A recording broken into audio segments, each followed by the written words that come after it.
The most widely published book in human history reveals that we are created in the image of God. Throughout our human journey, each encounter is an opportunity to see the shared humanity in ourselves and others. Regardless of one's views on religion, each experience and each story weaves us together towards a common path. A path of transformation, a process of growth and understanding, a recognition that, at our core, we share a common destiny. What does the search for truth really mean in our lives? How can we find a sense of unity in a world so diverse and divided? As we reflect on these questions, we start to uncover a fundamental connection that binds us all beyond our differences. Welcome to Created in the Image of God, Building Vibrant Communities, with our host, Wade Franson.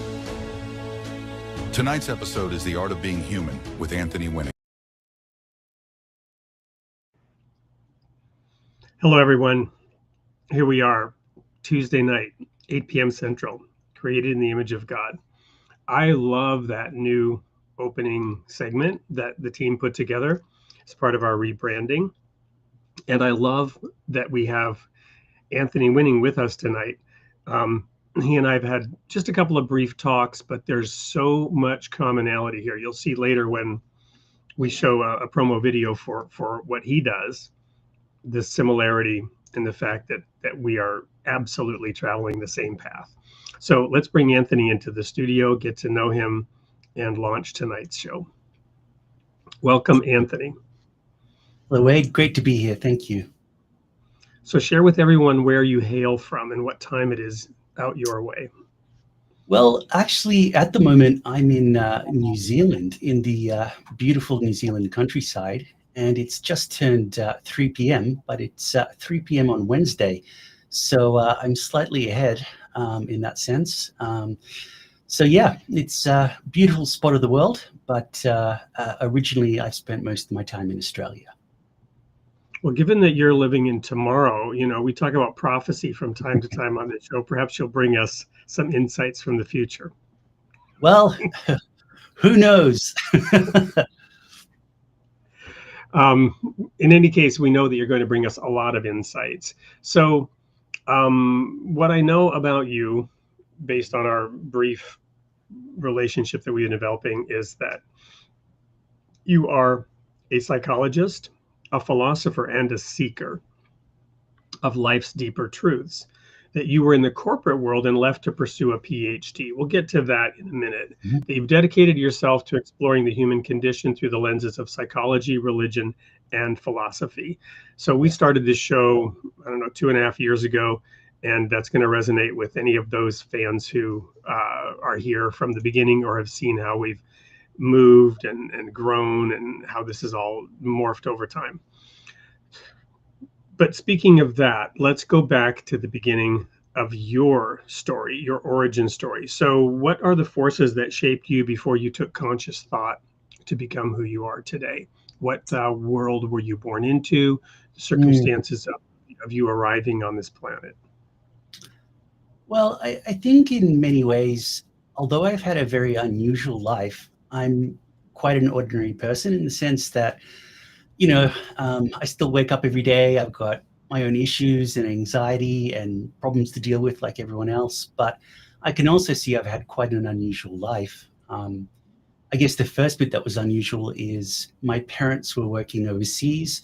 They were both Australian. And throughout most of my life growing up, I managed to live in several different countries and also to do a lot of traveling, which I really found quite fascinating because I can see I'm a person who's just very naturally curious about life and curious about people.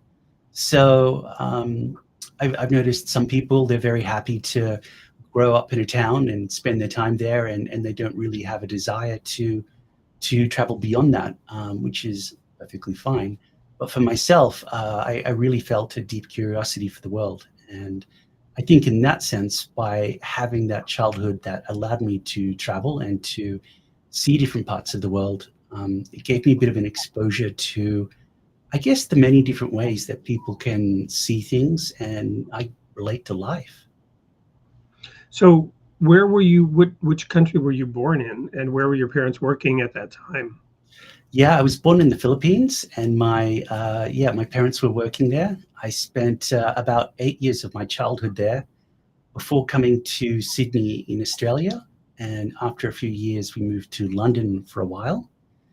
And after that, I came back to Sydney and finished my schooling and did my university studies. And only a few years ago did I move to New Zealand, but it's been a beautiful sea change. So I very much So enjoyed it. did you learn Tagalog when you were living in the Philippines? Uh, Apologies, I missed that. Did you learn Tagalog? That's one of the main languages there. Unfortunately not. Yes, I'm sure I spoke a few words along the way, but I've forgotten at this point in time. I definitely have a huge number of fond memories of the people there and growing up there. But no, unfortunately not. So how do you believe those travels and that exposure shaped you? Did you have an easy time relating to the other kids when you ended up back in Australia, or Hmm. did you feel a little bit like an outsider? How did that go for you? Yeah, that's a bit of a good question. I mean, definitely, I feel like I'm a little bit odd. My accent is definitely not Australian. Most Australians ask where I'm from. And you're right. It's just been unusual in that sense that because of that, I do feel a little bit like the odd one out. Having said that, I think the most important thing is how you connect with people, how you relate with people. There's a lot of people now from all over the world living in different places. So I guess naturally we kind of encounter a lot of different variety. And I think if you treat people with respect and for me a genuine curiosity in them and what's going on for them, I think that's something that just resonates with people. So I think that's the biggest factor. I think really my life's been more about learning how to, I guess, better connect with people, learn to be a bit less anxious, try and be more confident. All these kind of things, I think, all feed into being more at ease with myself and therefore being to connect more with people. But yes, definitely in my childhood, I could see definitely felt a little bit like the odd one out, and but nothing that I really thought held me back in any way. But it was something I was a bit aware of. My background and upbringing was a bit unusual.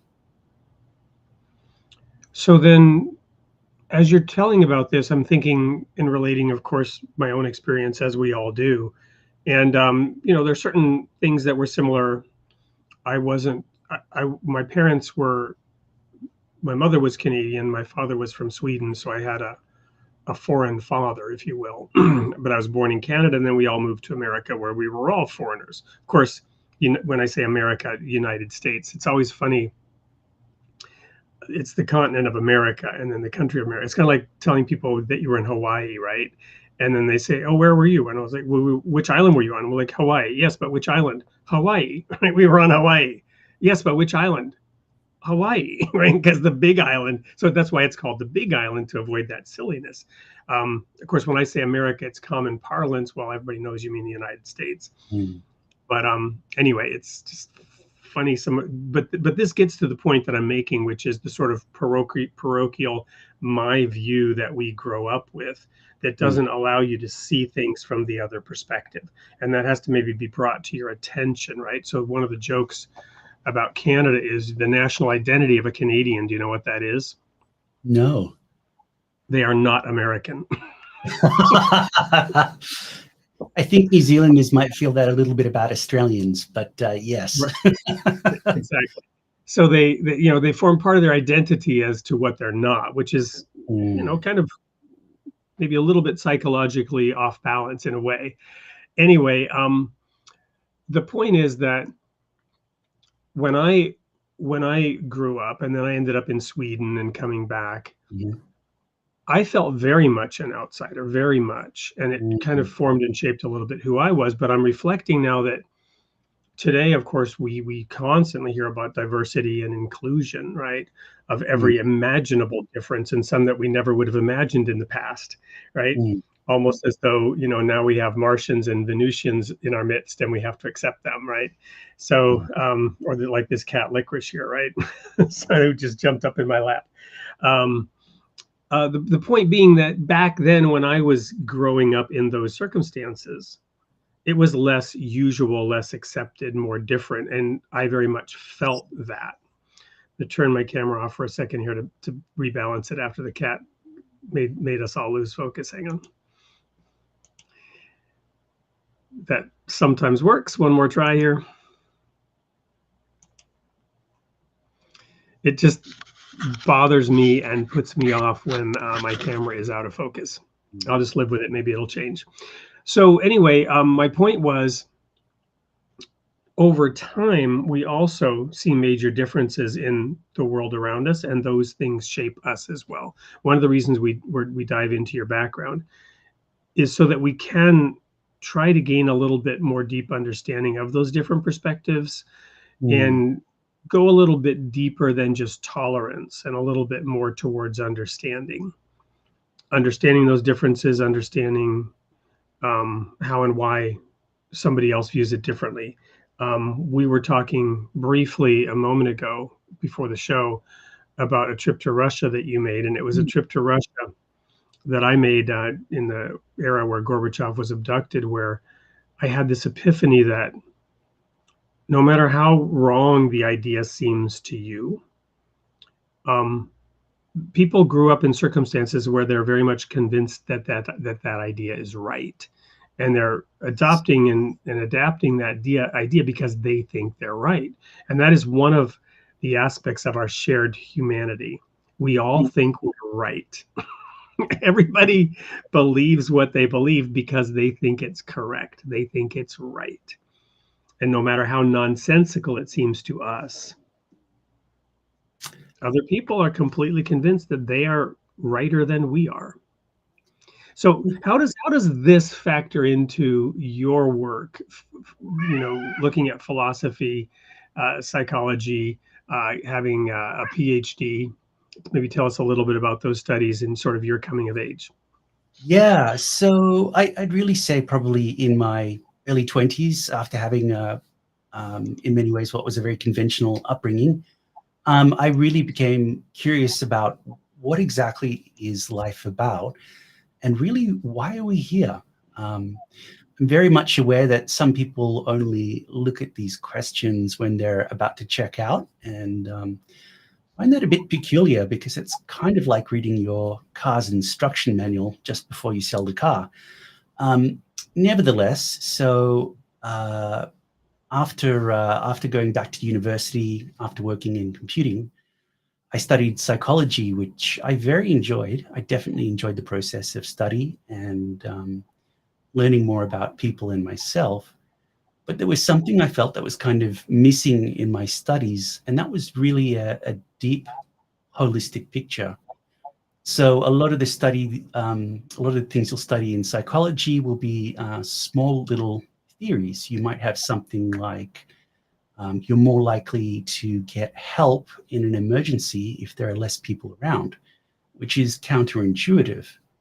But really, how do we put all these different things together, and how do we understand what makes us tick? And there's definitely a few theorists in psychology that very much looked at the big picture, whether that's Freud or Skinner or Rogers. But what I really found deeply fascinating is when I started looking into religion, because I think in a way, both religion and psychology are trying to answer the same questions. What makes us tick? Why do we experience difficulties? How do we deal with them? All these kind of questions are central themes, I think, in both areas. And I really felt that through my studies and looking at religion, there was a huge amount of insight in there. And that just really brought me to want to keep looking more deeply. And it's a process I've been, pursuing ever since. Well, I think that's a great moment to hit the pause and go to our first commercial break, which is a promo video about who and what you are and what you do. And when we come back, we're going to dive into a little bit more this this connection that you began to make with religion. So don't go anywhere. This is Created in the Image of God. I'm your host, Wade Franson, here with Anthony Winning. We'll be right back after this. We all ask the same questions, just in different ways. Why are we here? What is life all about? And what does it mean to be human? At Life in Depth, we bring together insights from religion, psychology, and philosophy to explore the most profound questions in life. Welcome to Life in Depth. Religious texts can reach a deeper truth than science is able to capture, because in a universe that is fundamentally mysterious, it leaves room for an element that resides beyond words. Join us on a journey of reflection and discovery.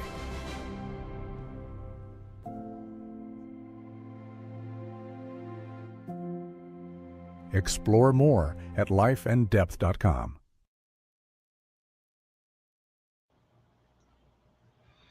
Welcome back.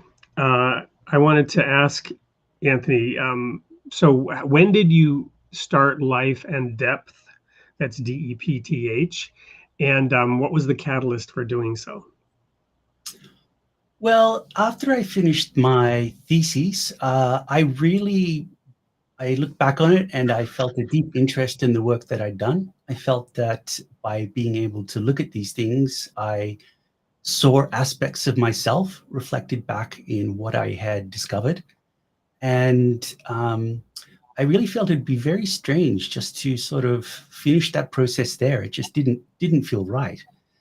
And not only that, as I was working my way through my thesis, I kept coming up with connections and ideas that I thought were interesting and relevant, and they didn't fit into the theses, so I couldn't write about it. But I felt I had a huge amount of material I could work on and share.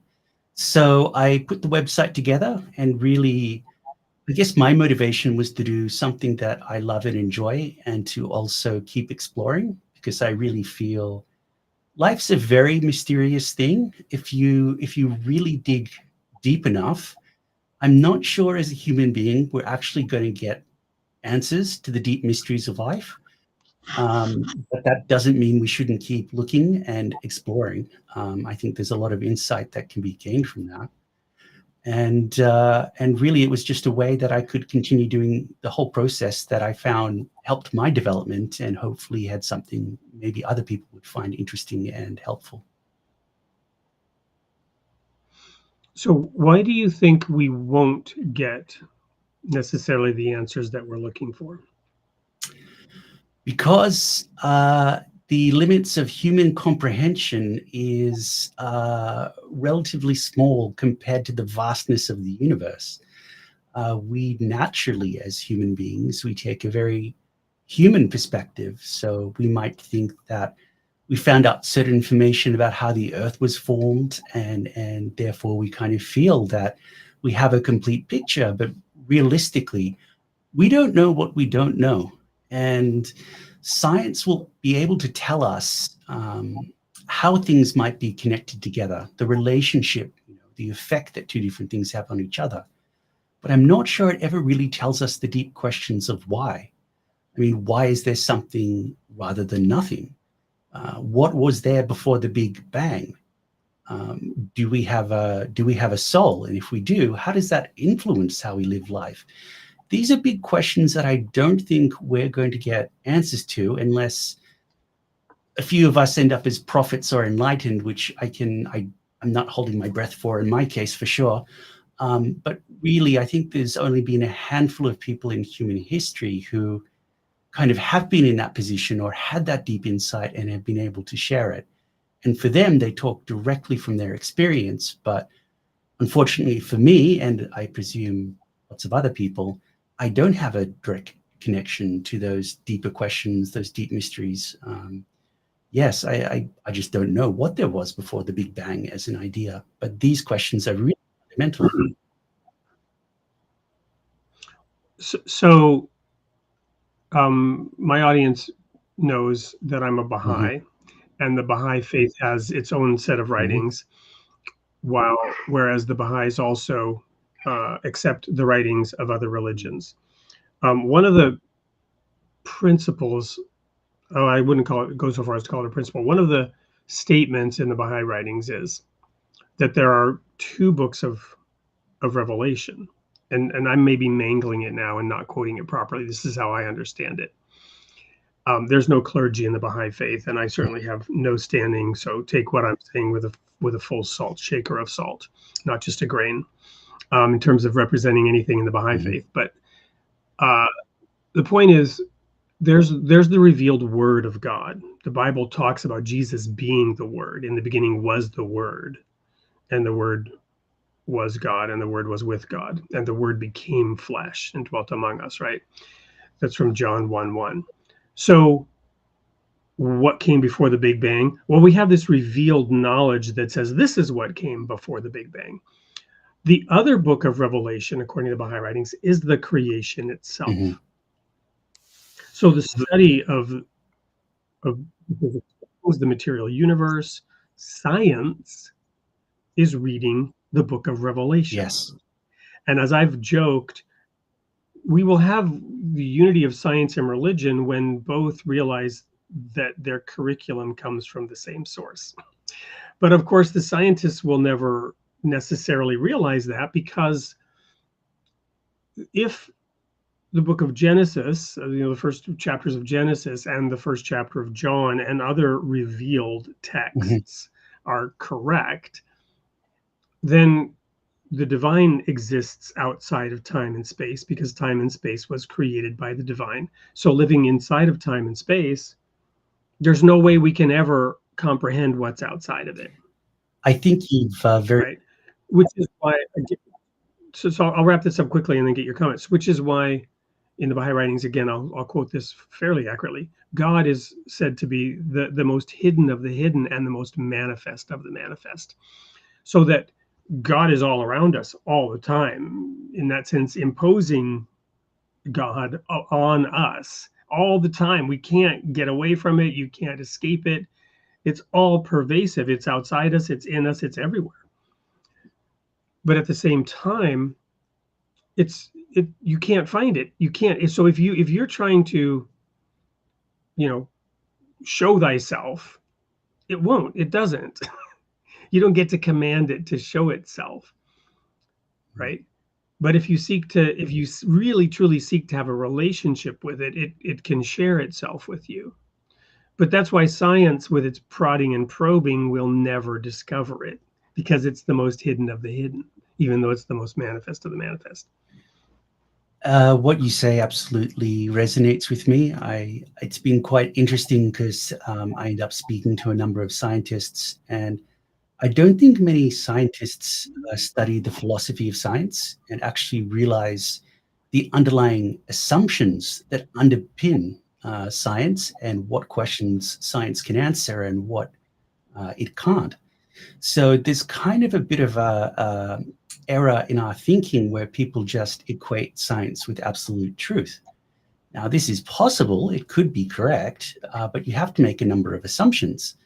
And the big assumption is, as you say, everything is based in physical reality. You can explain it purely through physical reality, or as you say, the manifest.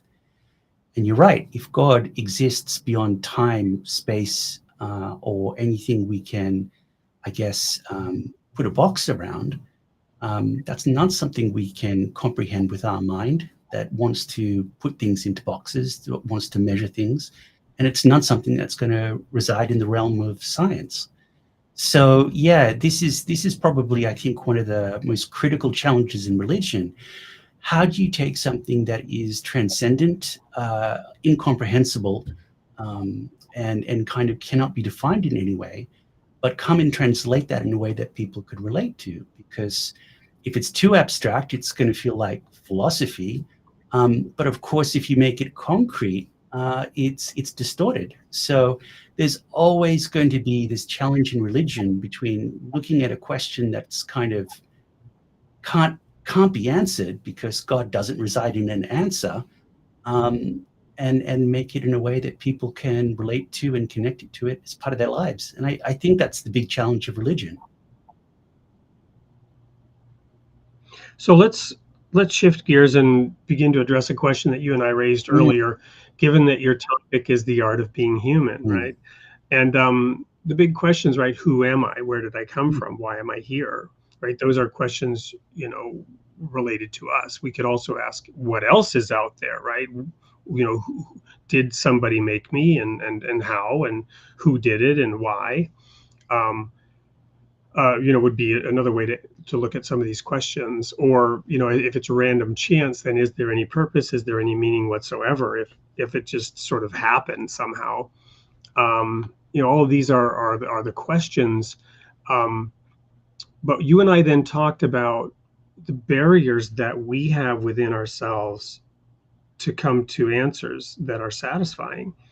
And these barriers are, let's call it cognitive dissonance, which is holding opposing ideas without being able to resolve them, without being able to maybe even realizing it. So we've got, confusion going on in our heads.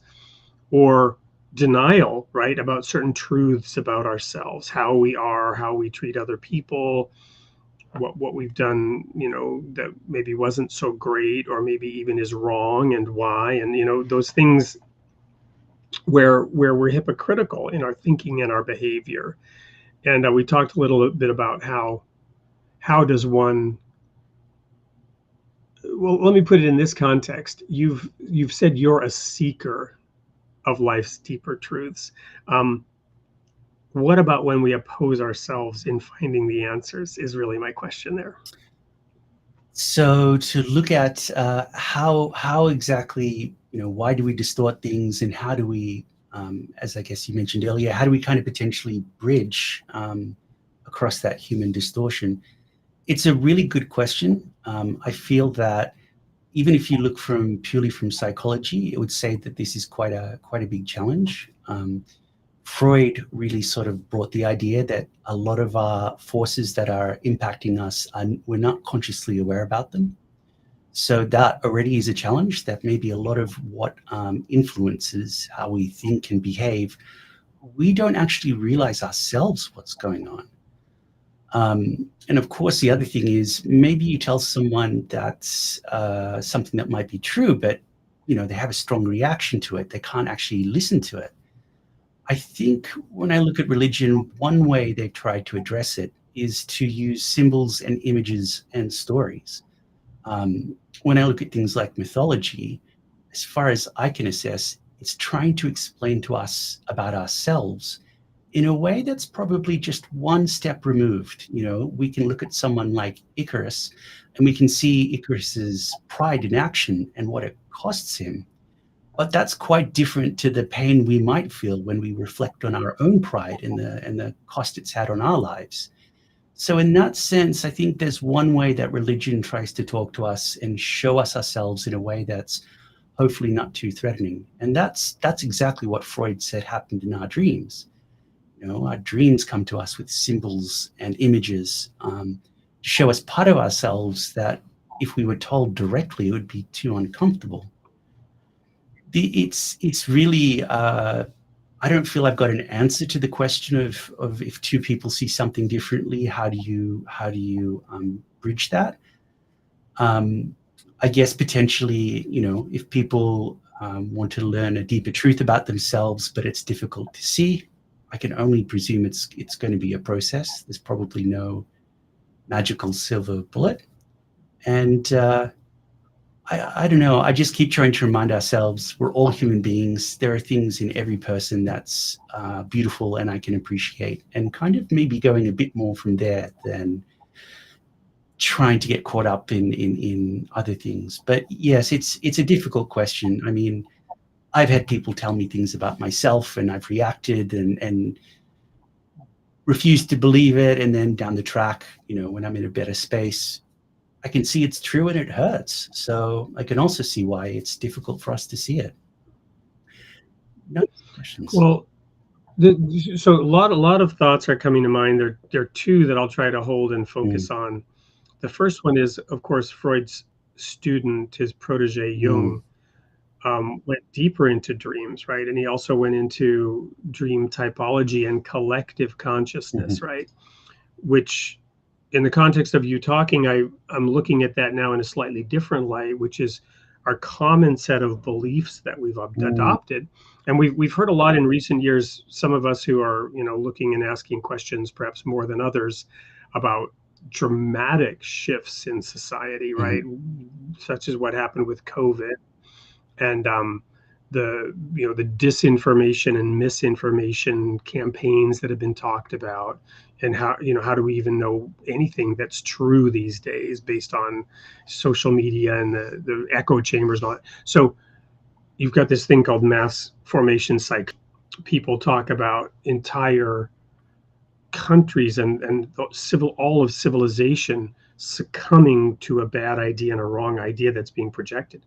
Well, the dream typology and the collective unconsciousness that Jung was looking into, and your discussion about how stories, mythology helps us maybe pose some of those questions. It's interesting to think about these things in that context. That was one thought that I had. The other one is also that was sort of triggered by this, the difference between mythology and the religious revelation, which many would say, well, that's just mythology, right? Many would say the entire Old Testament is just a bunch of myths, right? It's all mythology. Whereas the people who study mythology, they don't believe that it really happened. So they're only looking at it as a story, a fantasy, as some kind of groping effort, perhaps, to understand.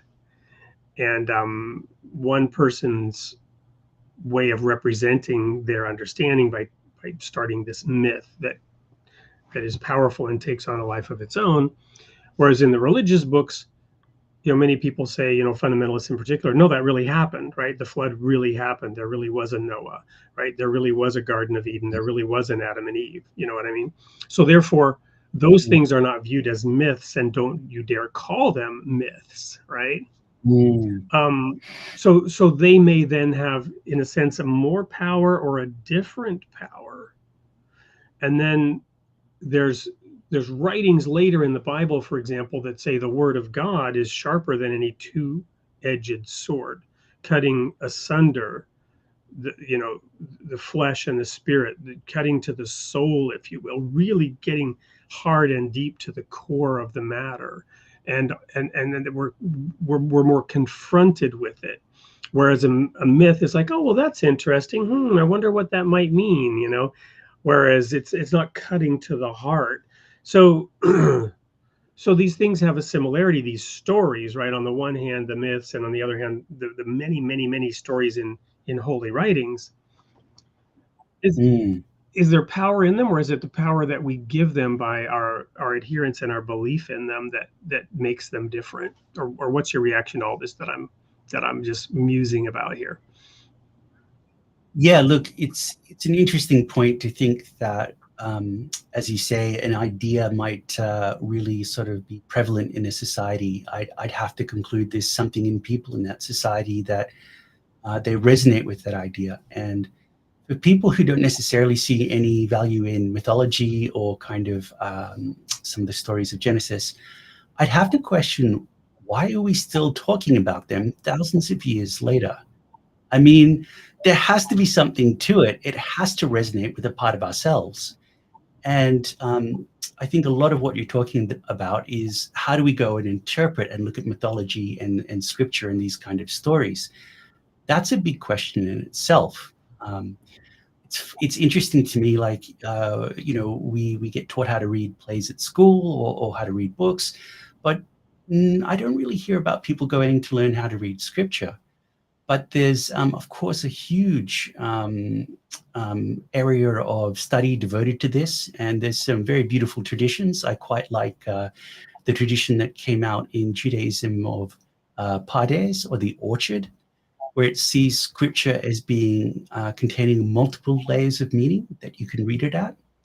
And yeah, it's something that I think you have to be very attuned to. And I guess you have to be aware how you're approaching something like scripture or how you're approaching something like mythology. And that, I believe, will hugely inform what you'll get out of it. There must be great depth to these stories because we are still learning from them thousands of years later. And, that's quite remarkable. Well, those are really great points. And again, I'm just sort of almost in awe of how closely aligned, our discussion and our thinking is. This is actually a perfect segue into our next commercial break.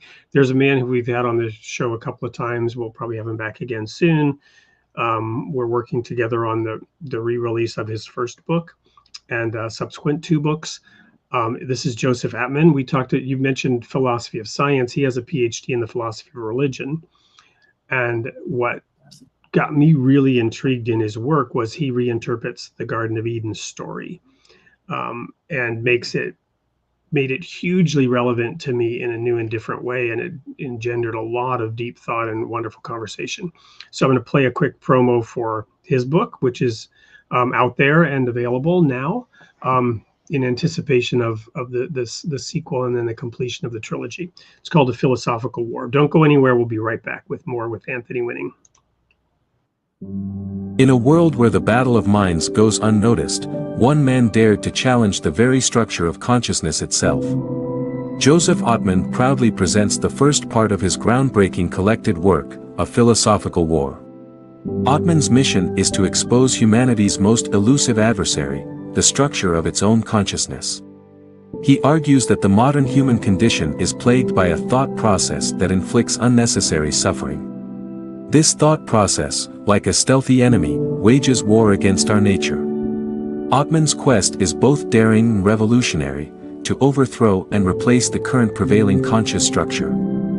He identifies the enemy within and seeks a more coherent and powerful ally. With digestible bursts of epistemological guerrilla strikes, he pierces the lines of everyday thought patterns. This counteroffensive offers a new perspective, one that challenges the way we perceive reality. Atman asserts that humanity's consciousness has relied too heavily on thought alone. He introduces being with, a relationality that harmonizes humanity with the world around us.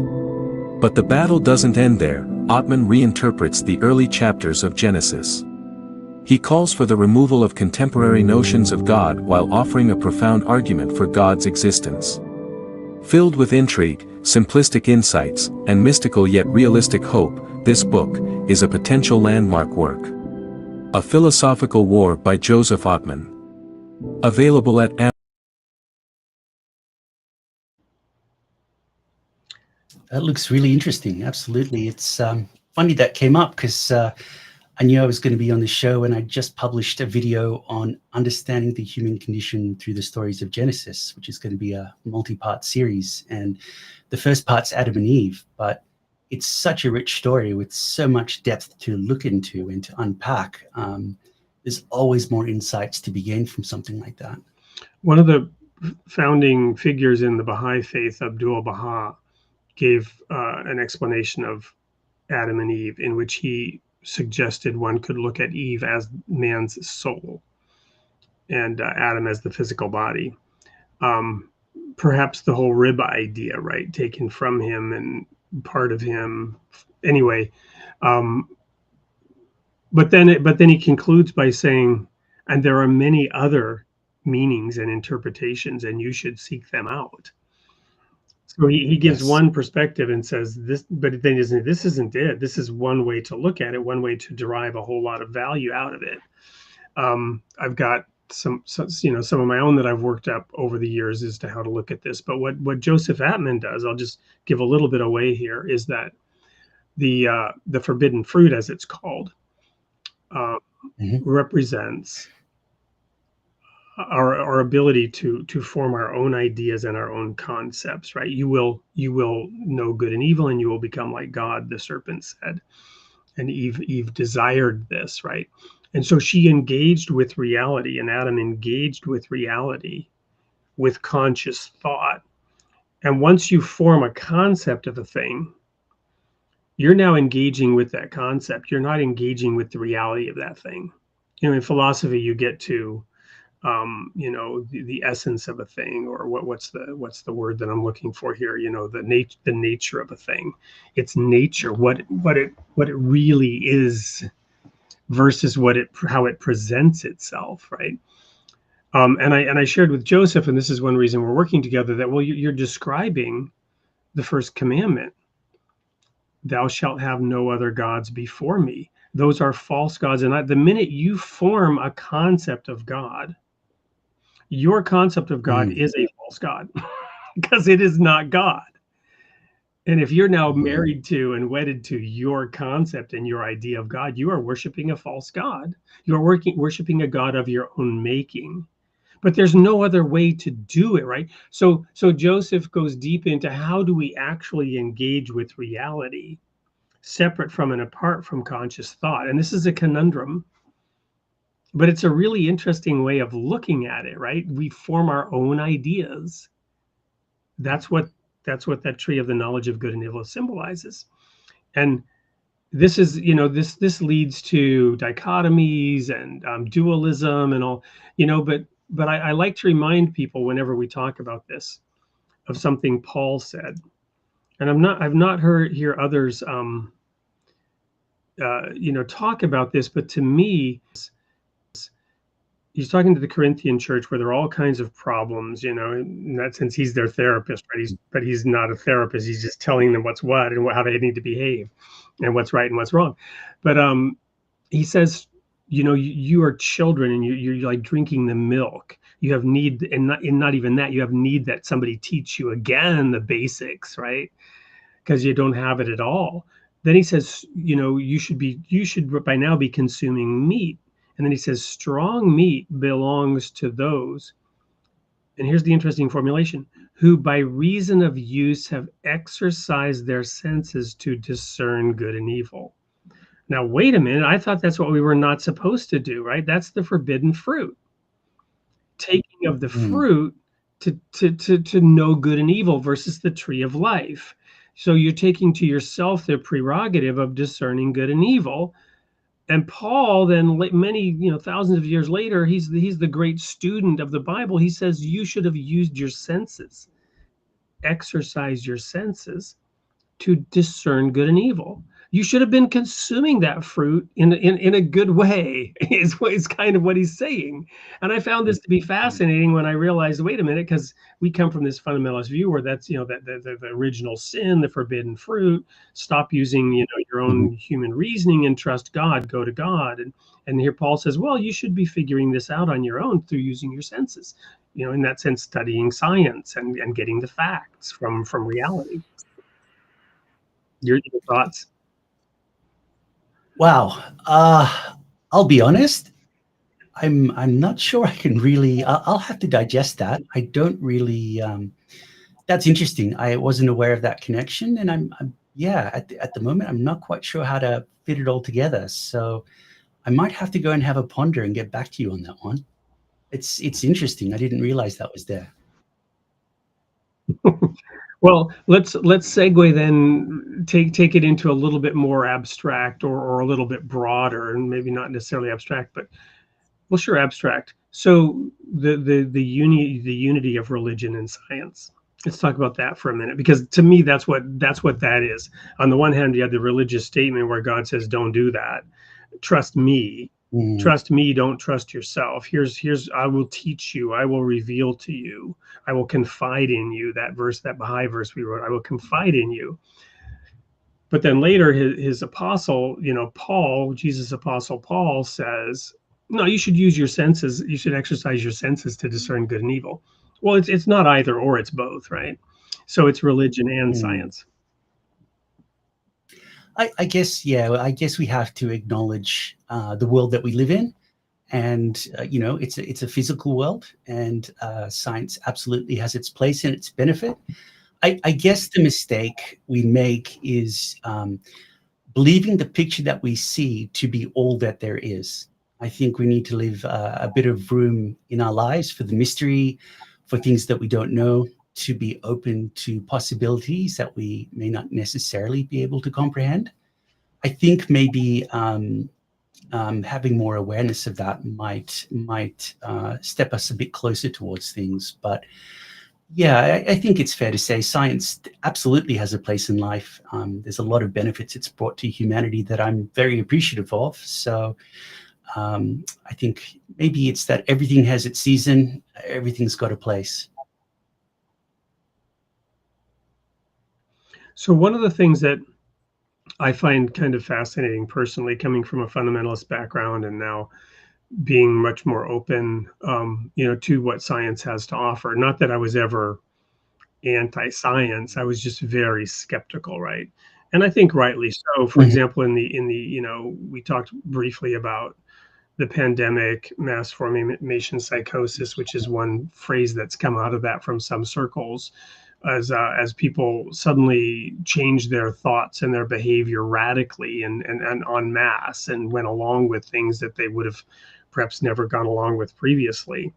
And a lot is coming out about how coercive it was in a negative way, and how much havoc was wrought by it. Really, everything from keeping children out of school, arrested development for them, and to damages that's being revealed from having had the vaccine, the so-called vaccine.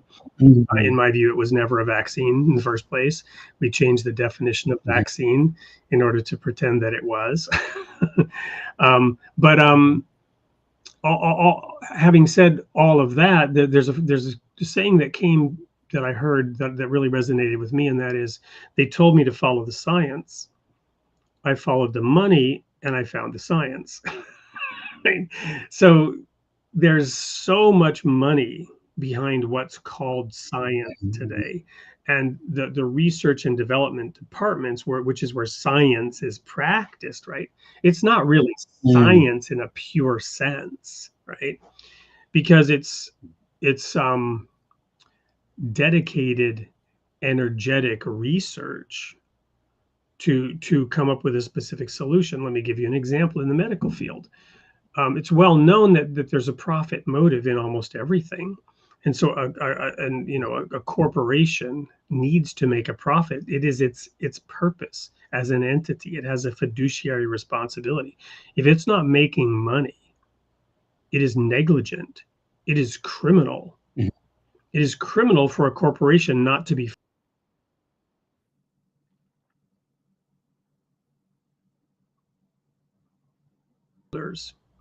who have bought a company. So if you're a shareholder and you buy shares of a company, you're doing so because you expect that company to make a profit. It must, by law, be about making a profit. It can't say, well, no, I'm now suddenly a nonprofit, and I'm focused on humanitarian or what's really best for people. No, your purpose is to make a profit. So your R&D departments, your research and development departments, have to make a profit. So when you look at the medical industry, they look at the population as potential customers, and they do market research to say what would sell a lot, and what would sell continuously. So if I can give you a medication that you will have to take for the rest of your life, that's way, way more profitable than a medication that you would take for 20 days and be done and be healed and be whole. So all the R&D is spent on not curing a disease per se, but on providing medications often that can treat its symptoms in such a way that it alleviates some aspect continuously over time, so that you become a lifetime customer of the product that I've just created. So it's not the healthcare industry, it's the sick care industry. Now, I'm presenting only one side of it, and I don't mean to say that it's evil. I don't mean to over-exaggerate. This is just fact. This is just reality, right? So science is often not science at all in the sense of what people think science should be. You follow me? So having said that, that doesn't mean that there's something wrong with research and development in science. But you talked about the philosophy of science earlier, you brought that up, right? What kind of questions are you trying to answer, and why?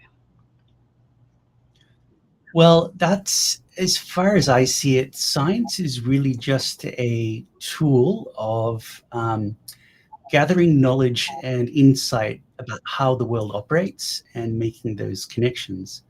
I think what you're really talking about is how people use sort of the knowledge derived from science and to what purposes and means we use it for. And you're right, there's no, nothing in science itself that will tell you what is inherently right or wrong. It's the decisions people are making and how they run things. That's the critical question. We have sort of the same problem in religion. A lot of people look at to the very painful failings of religious institutions and the wrongdoing that's occurred. But in a way, that doesn't touch the fundamental truth that religion may or may not be pointing to. And I think in that sense, it's a good question that we have to ask ourselves in society. How do we want to allocate resources? Where do we want to put our time and money and effort into? How do we want to reward people's work? And yeah, look, these are really big questions. And to hear that people are basically looking for profit over the benefit of people, it doesn't surprise me, but yes, it saddens me at the same time. Well, they have a legal obligation to do so. That's what I was pointing out. Yes. Right. And so I want to just throw out another sort of example that just occurred to me. Nothing new to me, but maybe new to some of the audience. And that is that, I would say you can't judge Jesus by his followers. Now, in one sense, maybe you would think you should, I will judge, because obviously those are the people following the religion. So if they're all messed up, then something must be wrong at the source. Except that Jesus himself said, "Why do you call me Lord, Lord, and don't do the things that I say?" Right? So people want to talk about the person of Jesus and the relationship with Jesus, but what did Jesus actually tell us to do? And are we actually doing it? Well, all I can observe is in practice, it's very difficult to love your neighbor. I mean, imagine waking up tomorrow and you might make the decision, I'm not going to get angry. I'm not going to get frustrated. I'll be kind and patient to every single person I meet. It's incredibly difficult. So, until you get cut off in traffic. Exactly, right? So I think in many ways, religion is there to lift us up, to give us something to aim towards, to give us a direction. But of course, it's a journey and it's a process. And psychology will tell you exactly the same. It's not easy for us to change how we think, how we feel, how we behave. But if someone's rolling up their sleeves and giving it a go and looking at things and trying to be a better person, I don't know what else we could really do. Really, I mean, that's quite noble in itself. So, yes, it's true. I'm sure there's quite a gap between Jesus and his followers, but that doesn't mean that we shouldn't sort of aspire to be step closer towards this. Well, and in the Baha'i faith, to reference that again, since we do air on a few Baha'i channels as well, there's that same person that I think I quoted earlier, Abdul Baha. He's also known as the perfect example, right? The follower of his father's teachings, and therefore giving us a practical example of how to live. But if you study his life, as we just recently read a book, I had a man on the show called Paul Hanley who wrote a book about what Abdul Baha did in the Holy Land while his father was in prison before it became Israel, in the city of Akka under the Ottoman Empire. And while he was so Abdul Baha was there while his father was in prison, and he lived in the community and he became very respected. And he bought land and he developed a farming community, and they worked on regenerative farming practices. And I had no idea until recently that the Baha'is played a role in the the creating of the desert blossoming like a rose. For people who have studied the history of the state of Israel today, that area of land, Mark Twain toured it and said, this is horrible. Who would ever want to live here? It's terrible. And the prison city of Akka, it was said it was so vile that the birds that flew over it dropped dead, right? This was not a pleasant, it was completely and totally inhospitable. And then through careful cultivation and agriculture, it's blossoming like a rose. So Abdu'l-Baha was instrumental in doing this and dedicated a lot of his life. He was actually knighted by the British Empire for having produced so much food that it actually helped the British Army in the Second World War. And that's why he received a knighthood, which a lot of Baha'is know about, but they don't know the backstory of how that came about by building a farming community and emphasizing farming and the farmer in a community, and not big agra, right? But small farms and cooperative farming and diverse companion planting, regenerative farming, caring for the soil, all of these kinds of things. Speaking about the practical, right? So let's add, we're going to go to one more commercial break and then look at the audience. But before I go to that commercial break, I wanted to ask you about what was it called again? Something in life and depth. Oh yeah. Right. So tell us a little bit practically about what life and depth is and what you're doing and what response you're getting from the world for the work that you're now doing, and maybe participate. Oh, sure. Yes. Well, the good news is if you go to lifeanddepth.com, the articles and videos are freely available to watch. I really felt while I was doing my PhD thesis that there were a lot of connections. I was seeing the same ideas either in philosophy or religion or in psychology. And the other thing I felt very, very strongly was I occasionally would hop onto YouTube and watch a debate between religious people and atheists.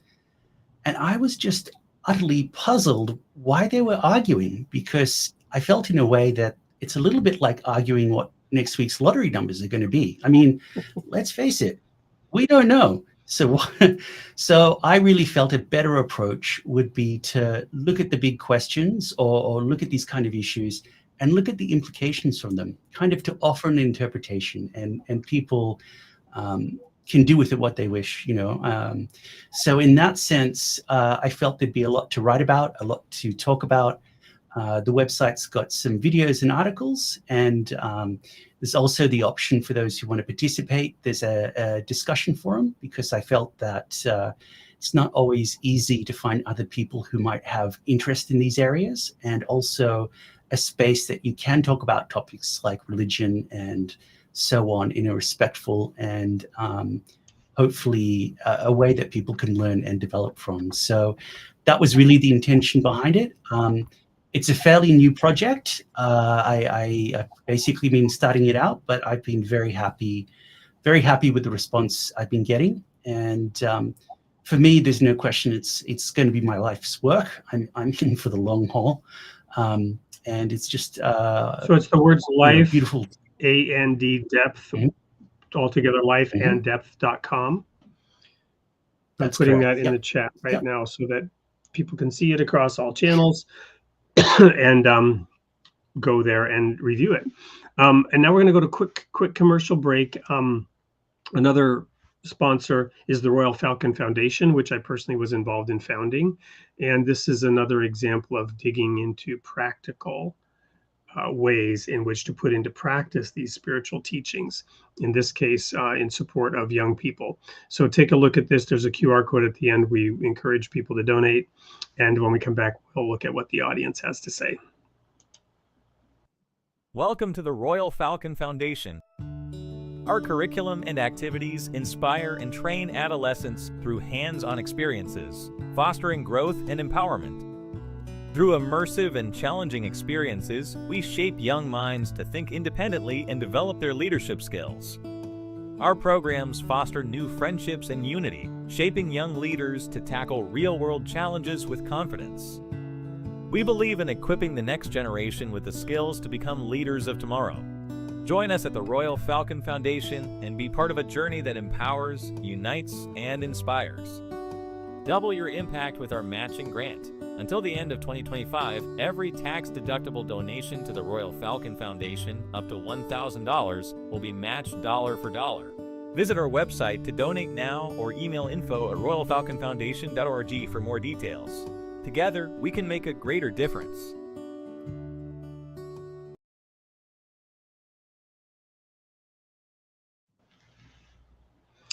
Well, we're back in the studio with Anthony Winning, the founder of Life and Depth, at which you can visit lifeanddepth.com. It's in the chat.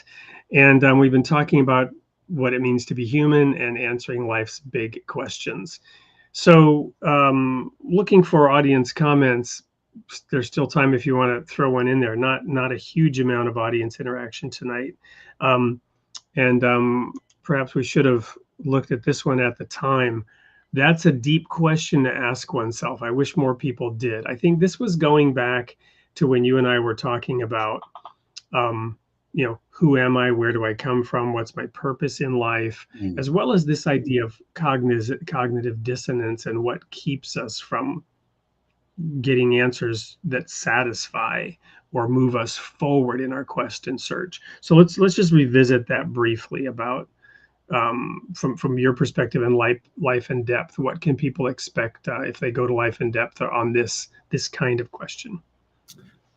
Well, there's definitely a few things I'm deep diving into. One is to try and explain through the stories of Genesis, how come we are the way that we are? And I think that's a very big question. I also very much feel that there's the same essence at the bottom of the world's major religions, that there's some mysterious spark of divinity in all of us. And one way to view religion and maybe the purpose of life is to step closer towards that in some way or another. Of course, the question of how to do it, what pathway, how to go about it, these are not easy questions to answer. I think anytime we look at really deep and meaningful questions, we don't necessarily get easy answers. We might get pointed in a direction, but it's not something that's you're going to find a simple one answer. But yes, I also want to acknowledge, thank you for everyone for being here, in the sense of you are people who are trying to look more deeply, and that's something quite unusual and remarkable in my mind. One comment I've made in the past is that sometimes we try to tell people, what the answer is, right? And if I'm heading towards the North Star, but I'm coming from the West, and I'm talking to somebody on the other side of it who's coming to it from the East, I'm like, well, just go towards, such and such, and then take a left. Well, that doesn't work, because left for them is the wrong direction, right? Oversimplified example of whatever is working for me, from where I'm coming from my experiences, from what I already understand, from what I already believe. The answer that takes me further, closer to that North Star, may not be the thing that takes somebody else closer. They may need to go the opposite way. Yes. To get closer to the North Star. They may have overshot it already with that approach that I'm taking. Well, to put it in very Hinduistic and Buddhist terms, you may have completely different karma, and you might be distorting what's keeping you separate from that deeper truth in quite a different way. So yes, your approach would need to be different. But, I feel quite often in life, we just have to keep stepping forward, and we're not necessarily going to know at the time if it was right or wrong. There is a certain amount of, we're not going to see the path ahead. And yes, I think very much that looking, examining things, working on ourselves, it's all part of the process, and something we don't easily get confirmation or immediate recognition that, yes, that was right. Well, and here's a comment from Gina along those lines. I can't wait to get them, though, the answers. I'm certain one day it will all be revealed. At least I hope so. Is that true? I wouldn't know is the honest answer, because I don't have all the deep answers myself. But definitely, if I take kind of the Hinduistic and Buddhist perspective, eventually we will all go back to being part of the greater one consciousness. And then I believe we'll get all of the answers. But I have no direct experience of this myself to tell you. Well, It's just been, yeah. Perhaps to make it more practical, you can give an example of a moment in time as a seeker where you felt you in the right direction, where you had an epiphany, where something changed for you, or you reached a new level, or however you want to describe it. Yeah, I think really I can look back on my life, and there's times that I think it really stretched me and pushed me. I mean, I really feel that the cost of our fears is, in a way, the beauty of life. And what do I mean about that? I was a very anxious and shy child. I was terrified of public speaking, and life kept putting me in situations where I had to go and speak in public. And on the one hand, it terrified me, but now that I look back on it, it's given me the opportunity to sit here and talk with yourself and to talk with other people. And I think, true growth comes out of that place where you can be maybe more at ease and more at comfort inside yourself, and just able more to accept yourself in life. So in my case, it was definitely the sheer fear of going up and having to give speeches and being terrified of it. But I can actually see both the difficulty and the beauty in that process. And that might be one small example of how in my life I believe I've stepped a little bit closer to the truth.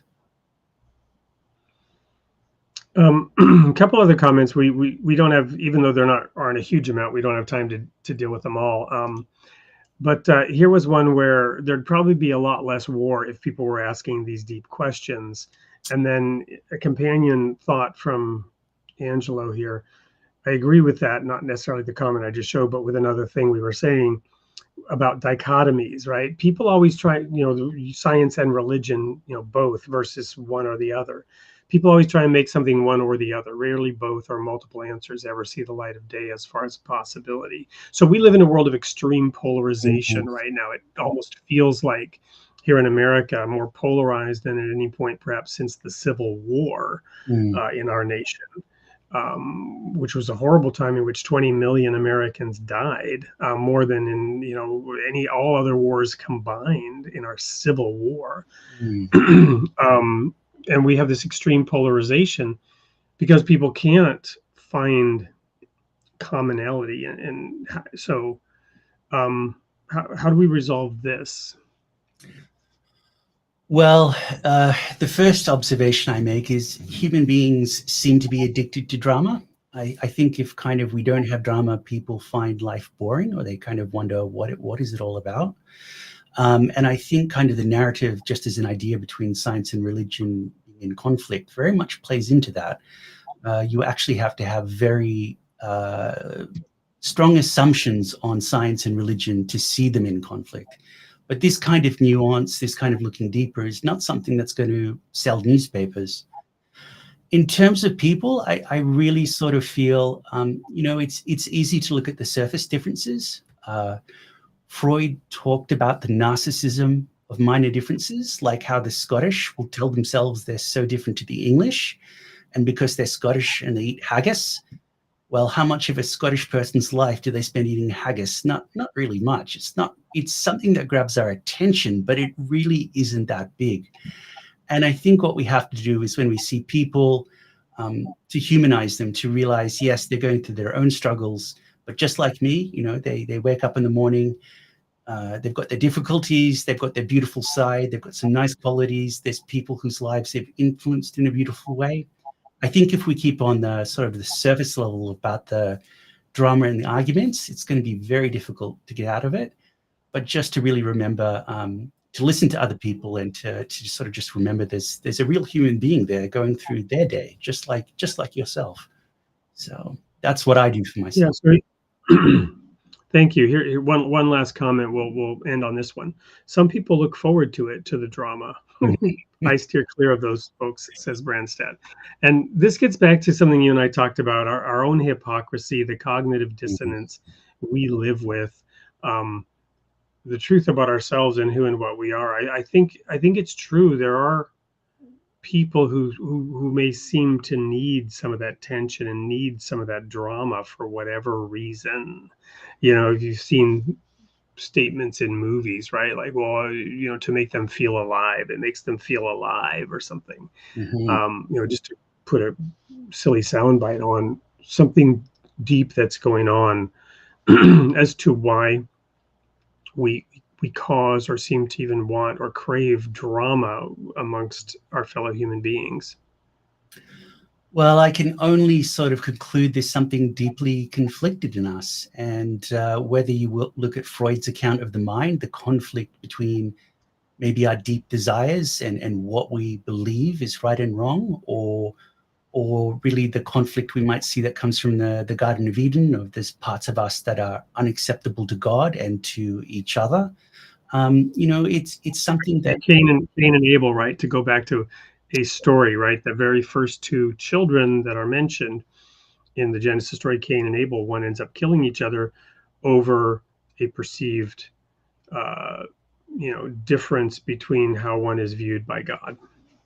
Absolutely. We don't believe that we're unconditionally accepted, and we're in deep conflict about it. We're scared of being rejected. We're scared of not being liked or getting what we want. And, you know, all that drama has to go somewhere. All of our internal drama has to go somewhere. And so, of course, we project it externally. All I can say is people like yourself and the people listening to the show and trying to look at things and to uncover and ask these questions and find out more, I think it's all part of a step towards, you know, helping to lessen these things and hopefully find, I guess, a bit more inner peace inside of ourselves. But yes, I think on a very, very deep level, we're conflicted, we struggle to feel at ease and at peace in life, and that explains very much the world we see ourselves in. Well, I'll share sort of a closing comment, and then I'll invite you to share yours. Sticking with this theme of Cain and Abel, I may have shared this with you. I've shared it a time or two here on the show. Something that occurred to me relatively recently is that the prodigal son story, to me, is a rewrite, a flipping of the script of the Cain and Abel story. Let me explain why. And Jesus does this a number of ways, like the Good Samaritan, right? He takes the presumed villain and makes the villain the hero, right? So here's why I think the prodigal son is a rewrite and a flipping of the script of Cain and Abel. In Cain and Abel, Abel brings an offering that's pleasing to God and Cain doesn't. Cain gets jealous and kills his brother. That's the simple basis of the story. Jealousy, sibling rivalry, who is favored by the father. In the prodigal son leaves, squanders his inheritance, wine, women, and song, ends up, you know, in a pigsty with the pigs, comes crawling back to his dad for forgiveness. And the dad rushes out, puts a coat on him, has a big feast to show the unconditional love and acceptance, right? And now the good son is jealous and envious of the bad son. That's why it's a flipping of the script. So Abel becomes Cain and Cain becomes Abel. The bad son becomes the good son becomes the bad son. And I think my comment on all this is, I teach this and this example, which it's my own. I've come up with it. I haven't read it anywhere else. It just occurred to me because I come from a fundamentalist background where you take some interpretation that was given to you, an interpretation that you have received from somebody else, and it becomes dogma. But then we go with that, and we end up in a ditch, right? And you have to be told to go in the other direction to get out of that ditch. And we briefly cross the center of the road heading for the other ditch. So we as a species lurch forward from ditch to ditch is the problem, right? And we get these examples where God would reveal, here's what you should do, people run with it so much that, no, I didn't mean that, right? And then you have to be brought back the other way. And this is our lot in life. As to your point earlier on, it's hard to comprehend. It's deep. We'll never fully have all the answers. So that's sort of my closing comment, is to reach out to anyone who, I deeply, deeply believe the Bible is the Word of God, and I trust it. Mhm. But what I don't trust is my own understanding of it. And the more I study and the more I learn about it, the more I realize I didn't understand it. And there's so much more there, which keeps me studying it. Well, absolutely. Going back to the Jewish tradition of Pardes, as you grow, shift, and develop, you will come to see new meaning in the same material, because how you change changes how you see and relate to life. And there's actually the deepest level in reading scripture is a mystery that cannot be expressed in words. It can only point us to a truth that cannot actually be captured, something that goes beyond intellectual understanding towards something experiential. So absolutely, it sounds to me like it's all part of the journey. And I think if we grow and develop, yes, we'll come to see things very differently as time goes on.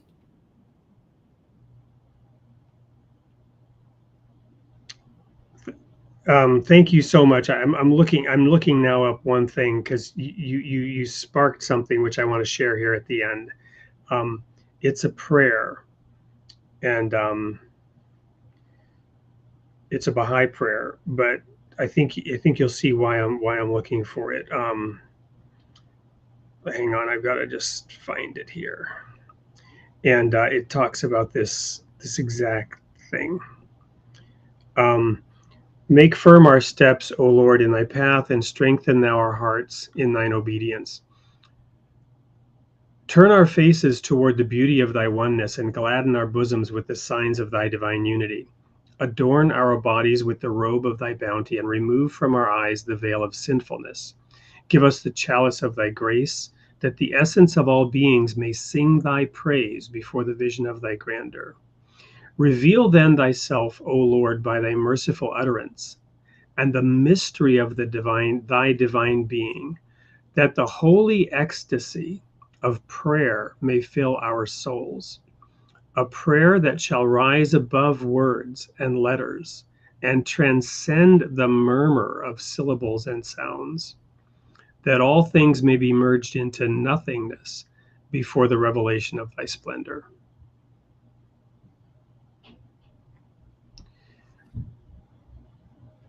Just what you were saying brought this prayer to mind, so I had to share it. Thank you very much. That was really quite touching. I very enjoyed listening to that. Thank you. Well, let's let that then be the closing prayer for tonight. We don't necessarily always pray here, but came up very naturally. So, Anthony, I do hope we have occasion to have you back soon. Wish you all the best of success with life and depth, and we're gonna stay in touch with you and keep our audience appraised of what you're doing, and probably have you back. That'd be wonderful. And really just a genuine note of appreciation to yourself and to all your listeners. I wish you very well on finding your way forward on the path, which is something I feel that we're all on. And thank you very much for the opportunity to talk with you today. I absolutely enjoyed it. We do have one more housekeeping order of business, and that is to show the sneak peek for next week's show. So we'll air this and conclude after that. Have a great night, everyone. We'll see you next week.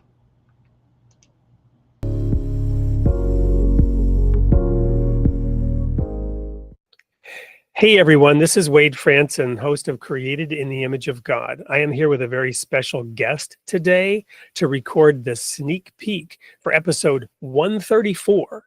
The topic here is love.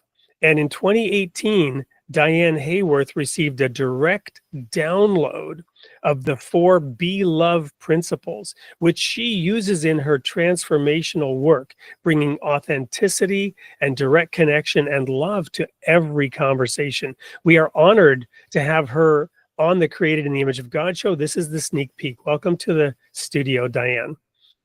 Hi, Wade. I'm so excited to be here and to share these principles with your audience. Well, and I can't wait either, but we're going to give them just a taste. So I want to know, what were the circumstances of that direct download? Where were you? How did that happen?